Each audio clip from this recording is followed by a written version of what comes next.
Welcome back to the Marvel Movie Minute, a daily podcast in which we smash apart the films of the Marvel Cinematic Universe into 1-minute chunks so we can analyze them in scrupulous detail. I'm Kyle Olson from the Road to Infinity podcast. Hey, and I'm Rob Cabasco, and Kyle. Yes. What is your favorite childhood toy that involves corn syrup? That involves corn syrup? Yes. Oh, I feel like you're trying to lead me down a path here, but all I can think of is Masters of the Universe had a slime pit. Oh, close. Yeah? Close. I'm thinking Stretch Armstrong. Stretch Armstrong. And something that people don't know or remember, I remember this because if we didn't have this, we had something close to it. Yes. They had a Stretch Hulk. Yeah, look at that. Yeah, you even found some pictures of it, So I found some pictures of it. It was so if you're familiar with Stretch Armstrong, which he was back in the stores a few years ago. I know Target had him. They just did a Netflix animated series. Yes, and there was an animated series. So he's still in the sort of public consciousness. So when I was growing up, he was this crazy, just sort of rubbery action figure that had a hard plastic head, but the rest of his body, which he was like a built bodybuilder, was just a gooey, fleshy blob that was filled. The originals were filled with corn syrup. Oh, okay. It was like, and that's what was inside it. And I remember corn syrup, not cornstarch. Is corn? It might have been a combination. Okay. Well, it was. Because I remember it being powdery. Because I remember one of my friends ripped one open at one point. Oh no, we ripped and one it was open. Powdery. Oh, did you? Oh, it was not powdery. Oh, okay. Maybe he had a later one. Because I remember in our house, we stretched him out where he broke by the neck. Sure. And then he gooed out, and then for many years there was a weird, hard, slimy patch in the carpet that was impossible to get out. Right. I mean, that was it, right? Yeah. So until the house got redone, that was there. That's how I remember So that this. house is now haunted by the ghost of that Stretch Armstrong. The ghost of Stretch Armstrong. The ectoplasm that came out.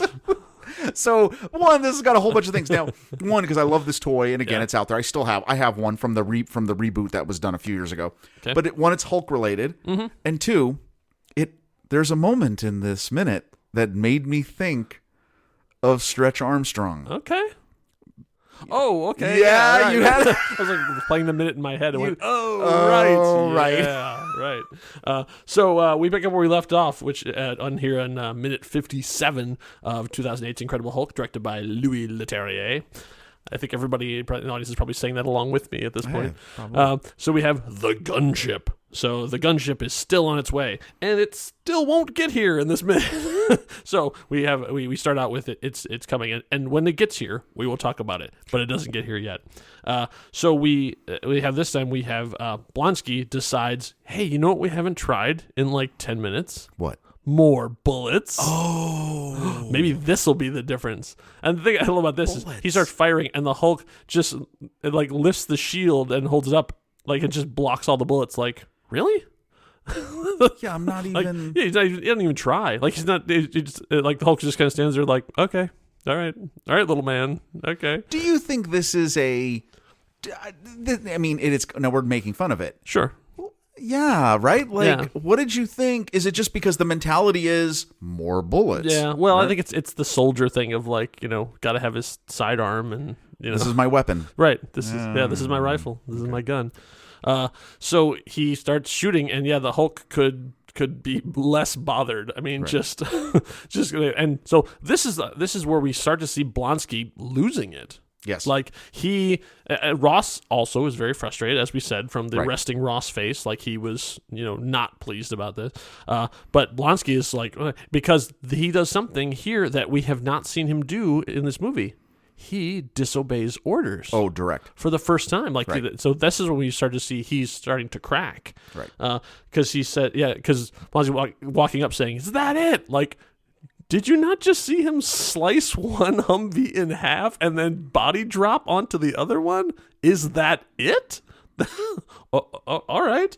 And then so Ross says, Blonsky, pull back now. And Blonsky pulls out his comms. He disobeys an order So comms, he's got the earpiece with the little cord band. This is like, I don't want to hear from you now. And just pulls it out. And then just stands toe-to-toe with the Hulk. And the Hulk just stands and look at him like, really? Like you want to go? Like, it's funny, the Hulk, and they're very clear. So even just to back up, just within this scene, beautifully composed.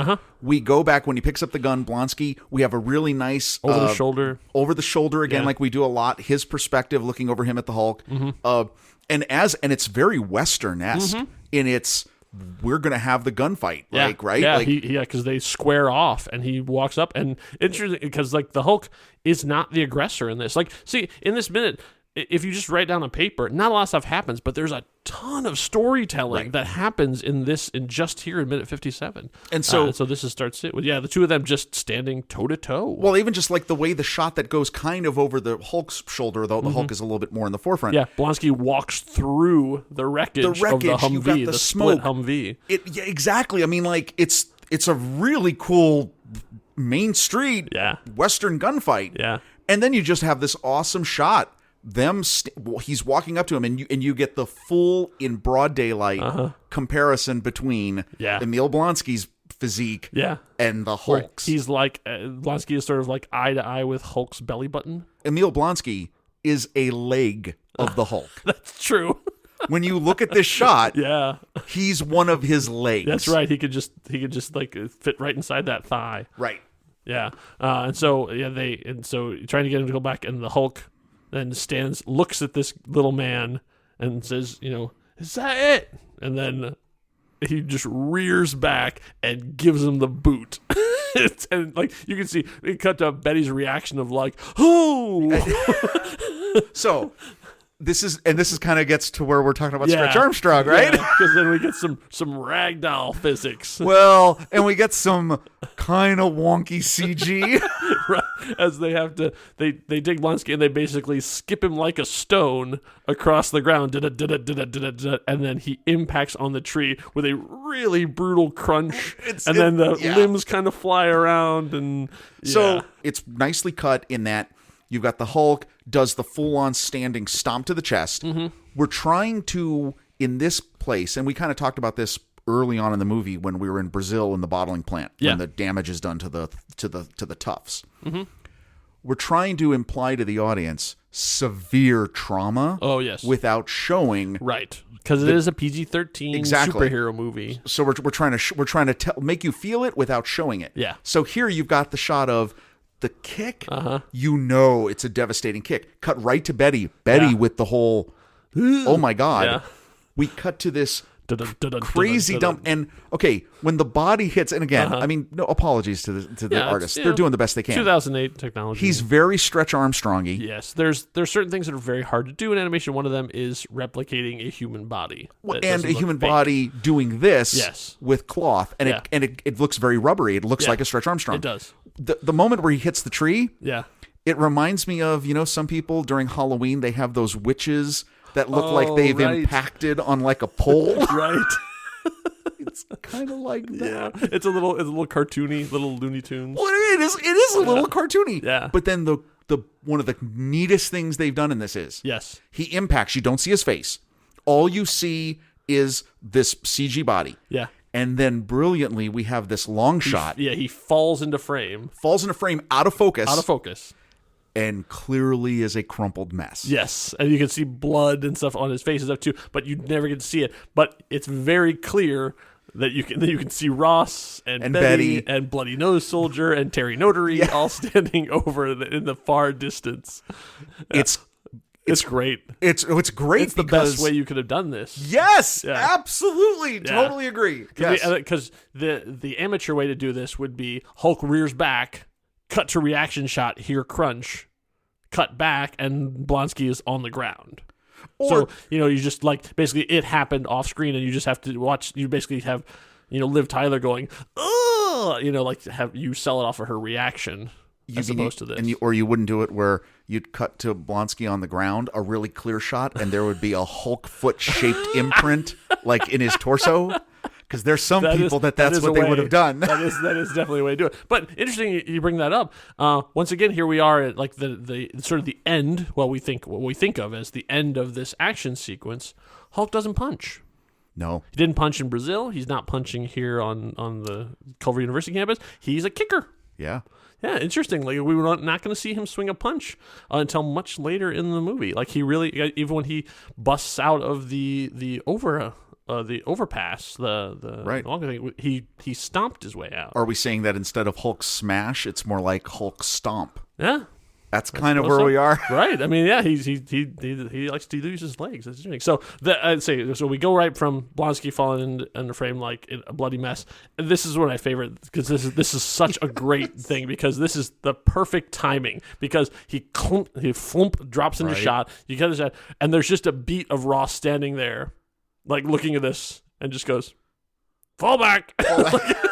We're done. It's like that's a great like tension reliever too because it's so funny because it's like, okay, that didn't work. And that moment happens in future MCU movies. Yeah, true. Yeah. This is not the last time that moment happens.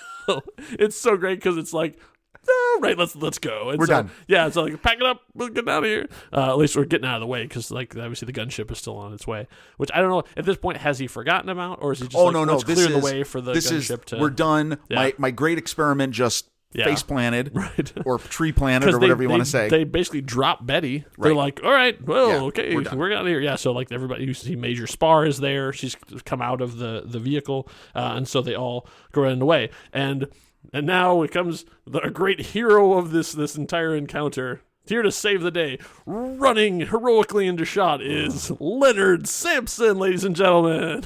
Leonard. Oh, Leonard. Now, before that, and we get this. Yeah, Betty like sad. Liv sad Tyler Betty. does the saddest face. Ever. Yeah, that's the Aragon has left me face. Yeah. Oh no. Because they sort of leave her answer. So Leonard comes running in like. And then just in time to see, I guess, what's left of one of the Humvees. Yeah, something explodes. Which blows him back, and then he has this great Betty. It's a total. I mean, it's Phil just coming and going. Yeah, it's great. Like I don't know what's going on, but yeah. And then all the soldiers are running past as we see Betty then slowly starts walking forward. And this is another great piece of storytelling here. Hulk isn't pursuing any of these soldiers who have been trying to kill him. No. He's not looking for a fight. No. He's still on the battlefield. He still has his shield because he knows like probably the fight's not done yet. Right. But he's like, all right, what's next? Like who's coming at me? Like, but he's not chasing them down. He's not going after Ross. Like he's just like waiting to see sort of what happens. Like he's like, he's still got the adrenaline flowing, so he's still moving around the battlefield, like, ready to go, but he's not. And then obviously, then he spots Betty, and then everything sort of changes. But it's interesting because it used to be the lore was sort of when the Hulk stopped being angry, he would transform. Like at this point in the television show, he would run off into the trees, and then he would transform back because the battle's over, adrenaline's. But that's not what this Hulk does. Like this Hulk is now in charge. He's not full on aggressive. He's not angry at anything at this point. But he's still Hulk. He's still Hulk. Right, so it's a different sort of transformation than we have sort of the cartoons and the TV show had sort of taught us. Where do you think that's a tweak of? I don't know if they've addressed this like in commentary or anything, but is that a tweak of the character where you disconnect it then from the emotion, whereas instead of it being simply it's a direct tie to stimulus. Mm-hmm. This now becomes once you flip the switch, it's on for a period of time, and it's not because of I'm not angry anymore. Right. It's more or less like a solid rocket, like a solid fueled rocket. You light it. Yeah. You got to wait till it's burned out. Yeah, that's true. It. Yeah, they really have not gotten into what brings him back because we see from this we see the aftermath in Brazil where he wakes up next to the waterfall, but we don't know what it was that the Hulk decided. Like, does the Hulk give up, or did it run out or something like that? Because obviously we saw the Hulk traveling, so we already they've already established that it's not about emotion in terms of like you don't have to stay in that angry place the whole time in order to stay Hulk, because obviously when he's like just cruising through Brazil, he's not mad, right? But the same thing here, like what we don't, and so we don't know what it is. That is it burning out the fuel, or is it flipping the switch the other way where the Hulk goes, all right, I'm good, like I'm safe or whatever, I can switch back. I don't know, we don't know. So that's an interesting conversation though. I want to talk a little bit about something that a term that I coined that I gift to the world, and it's called tennis ball stare, because Liv Tyler does not have it. Okay, so what does that mean? when you're an actor and you're in these big budget things, when you are looking at the Hulk, you are not looking at the Hulk. Most of the time, you're looking at a tennis ball on a stick. Oh, yes. And so you have to be a good actor in order to sell that you're looking at an 8-foot-tall green monster. Not everybody can do this. And so I coined the term because there is a scene in 1999's The Haunting, which is a movie that no one should remember. But it was a remake, and it starred Liam Neeson. Liam Neeson is one of the kings of tennis ball stare. There is a scene where it's a big CG monstrosity, like it's a haunted house movie, but it's very, very heavy 90s CG, which is not very good, but best of the time. But so he comes running into a room, and in this room, a bed is trying to eat a woman. It has turned into a mouth and is trying to eat her, and she's screaming and stuff too. And he runs in and looks up at this giant mouth has formed out of the house, is trying to eat her, and just kind of look like, and just grabs the woman and runs out. Like, zero reaction. Oh, nothing. because there's no imagination. With what you're exactly. saying. Like, and it's like, and I'm not. I'm calling. We're not insulting Liam Neeson in any way. Neeson. No, because we don't want that. We don't want that because we don't want he any has part a of that. particular set of skills. Yes. So and obviously he was in the prequels, so it got better. But there are certain actors that when they're looking at something, and like there's some contemporary ones I could do too, but I don't want to turn into this list. Sure. I'm telling you, you watch them, and there are certain actors who are really good at this, and certain actors who are not very good at this, and some people get better. And here I'll give you a get better. If you watch Brie Larson in Kong Skull Island, she has terrible tennis ball stare. Yes. I mean, like looking at okay, what you're looking at is a giant monkey fighting with a giant dinosaur, and they're rolling on the ground, and she looks at it like, okay. But cut to Captain Marvel, and she's fully invested. Like when she's looking at a scroll, when she's looking at a ship coming down out of orbit, she is 100% there. Right. So she got better. Maybe it's the director thing in terms of choosing which take you do, but certain people have it. And I'm just saying this. I'm saying this to do the exact opposite, which is Liv Tyler does not have that. She is 100% seeing what isn't there. Oh no, I'm glad you're saying that because she does. I mean, she's emoting. Yeah, so I went down to tell you that she doesn't have this. Like she is one of the best at this. Like when you look at her, you believe she is seeing whatever is supposed to be there. If it's a hobbit, if it's a ring wraith, whatever it is, like she 100% believes in the thing that she's seeing. Oh no, that's a great point. What a nice way to. Everyone was like, he's about to totally stick it to Liv Tyler. Way to go, Liv. No, exact opposite. Okay, when you were talking about Liam Neeson in 1999, I said, well, that's not the only movie in 1999 that Liam Neeson has problems imagining what he's talking to. Yes. Jar Jar. Yeah. And Boss Nass. Yes. Everybody else. Yes. I'm saying. Wow, tough year, man. I know, right? That was a tough year. I think Liam is much better in a contemporary setting. Like in Taken, when he looks another actor in the eye, he is 1,000% there. But, and once again, Liam Neeson, we have no problems a distinguished actor. Yes.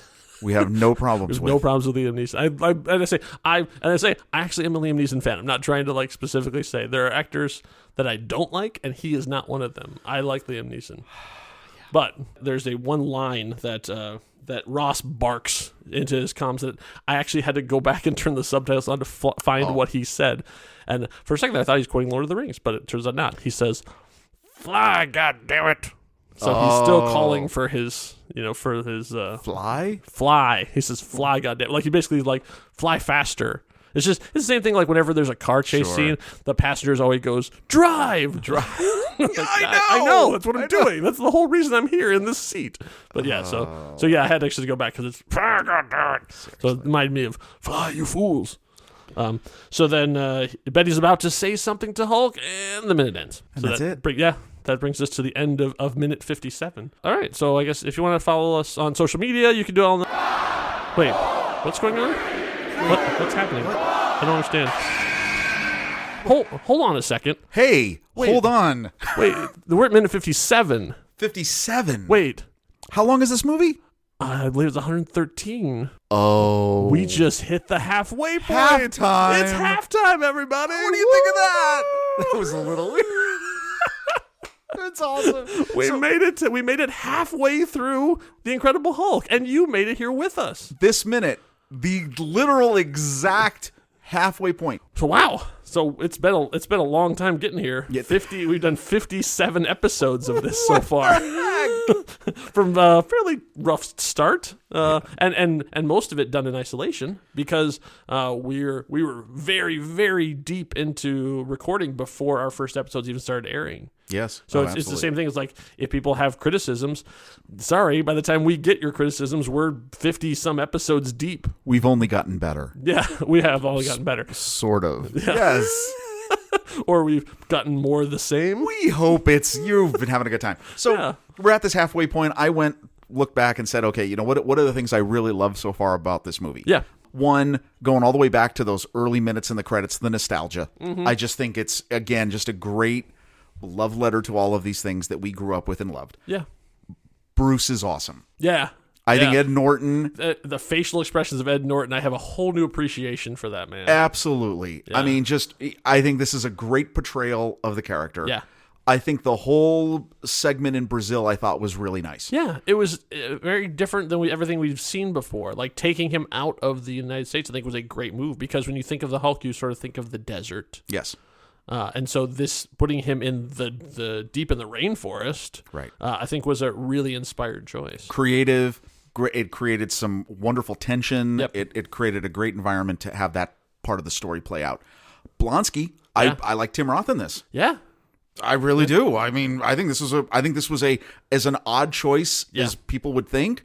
I think it works. I think he's done a really nice job. And I think the CGI, for the most part, very much true to not just the character, but also to the world that they are trying to develop at the time this came out. Yeah, and I appreciate how much of as we finish here, these last 5 to 7 minutes, how much is in the bright sunlight. Yes. I mean, it's so many of the movies that we watched in the 90s, that like comic book stuff, were all at night in the darkness because it's cheaper and it's easier to do CG that way. But like here, they're like, nope, you're going to see the Hulk in the bright sunlight. Right before, of course, the rain's about to fall, right, but of course. But in the bright sunlight, like fully out in the open. So even like they teased us a little bit in Brazil, where you saw just pieces of him all the way through. But now here we are. Like this easily could have been a fight that happened at night. Oh, sure. But like it was a deliberate choice to be like we showed off, and I'm sure it caused some really sweaty brows at ILM as they're like, oh, we have to do what now? Yeah, how do we make that work and how do we make that happen? In terms of making this show. The research stuff is so fun because it leads you down these strange paths. I didn't know anything about, talking about Brazil, about the favelas and what it's like down there. I mean, and the, like we saw these great sweeping. Obviously, Louis loves this helicopter shots, and so we get to see so much over. But what you guys don't know about this is how much research we do before we get to the point where we're doing right now. We're sitting in the microphone. So, I mean, it's hours of research of digging through stuff and a lot of dead ends, Sure. So you never know what you're going to find. So I learned a lot about Brazil in doing this and what the situation was like then and what it is now. And looking at lots of pictures on there about all the different locations they shot, and a lot about Canada too, because obviously most of the film was shot in Canada. So I've done a lot of virtual trips looking around Canada at that stuff and sort of comparing the two at the the same time. And great appreciation for stuntmen. Yes, yeah. Like that's the thing is, I always feel bad when I can't name a guy, like we talk about Bloody Nose Soldier, because these guys are either extras or stuntmen. How hard they work. So I do a ton of research, like starting from IMDb, finding their name, putting it into all different search engines. There's a stuntman database that people have started, but it has not been very well maintained. I go on Instagram, I go on Twitter to try, because a lot of these guys post their own stuff. I mean, there's a couple that they're sort of semi-famous that have big followings and stuff too, but a lot of these guys post their stuff as well. Like here I am on set, like I'm doubling Captain America today, and they take a picture and show it too, but a lot of them don't. So it's hard to do it. There is a fraternity of there, but it's hard to penetrate from the outside of I want to give them their due. If you could, so that's where I always feel like I'm failing the audience. Is like I really want to know, tell you who this guy is, so you can go follow him on Instagram and say, dude, you were so great in that scene in Hulk, and I don't. Oh, I'm failing the audience in many other ways. No, we were having so much fun doing this. Yeah. I mean, I hope, yes, we hope you're having as much fun as we are. Yeah. Because we're having a lot of fun. Yeah. Okay, so some of the knots that I came to. Okay. The Betty conversations. Oh, yeah. And not to Liv. This is not a thing on Liv Tyler. No. This is there was a very different movie. And even in doing the research, listening to Louis talk about this on the Empire podcast, he talked about 3 different versions of the Hulk movie, the Incredible Hulk movie. He says there's the version I wanted to make, there was the version that the studio wanted to make, and there was the version that Edward wanted to make, Edward Norton. And we got to the end of filming and realized that all 3 of those were totally incompatible, and the studio ended up winning.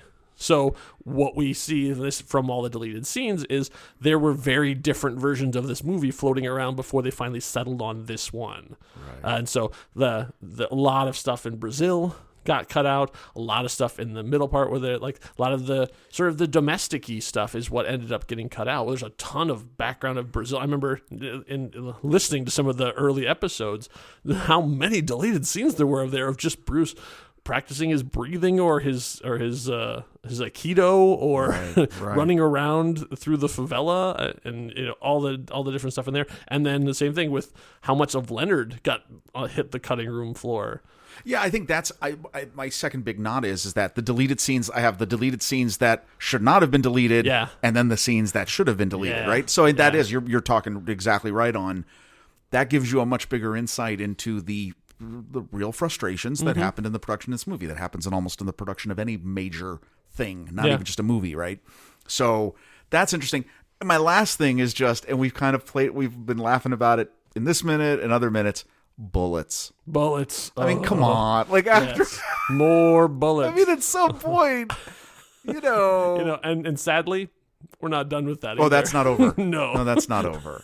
Because there's a whole new group waiting in New York with the plan of even more bullets. Yeah, that's what we're doing. But anyway, overall, though, great experience. I love so much more appreciation for this movie so far. Given that it is somewhat seen as one of the lesser revered movies of the MCU. Yeah. But just have really enjoyed it. Love it. It's great. Yeah, we're having a good time. Absolutely. I'm interested to see how the rest of the journey goes along. What are the things that we're not anticipating? Like what's going to be our Ricky the dog of the back half of the movie? What's going to be our more bullets of the back half of the movie? There will be. There will be. Yes. Yeah, so it's going to be fun. So thank you all for making it halfway. We appreciate the fact that you've spent 56 episodes and then this one with us, plus the 0 episode if you listen to that one too, where we told you what we're going to do. We hope we've lived up to what we promised we were going to do. And if we haven't, well, like we said, there's not a whole lot we can do about it because we recorded this a long time ago. By the time you're listening to this, we're probably done. Yeah, we're all probably sketching out Iron Man 2 at this point. Probably, we hope. Yes. Yeah. So we thank you for coming along, and we hope that you'll join us for the back half too, because there's still some really good stuff to talk about and some exciting things we're gonna reveal down the way. So that brings us to the end of our halftime show. Yay.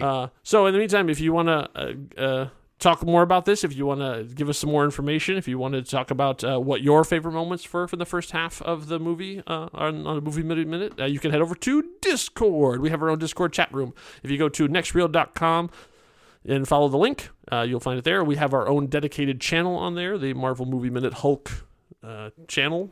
We'll be there talking about it. So we're interested to hear what you have to say.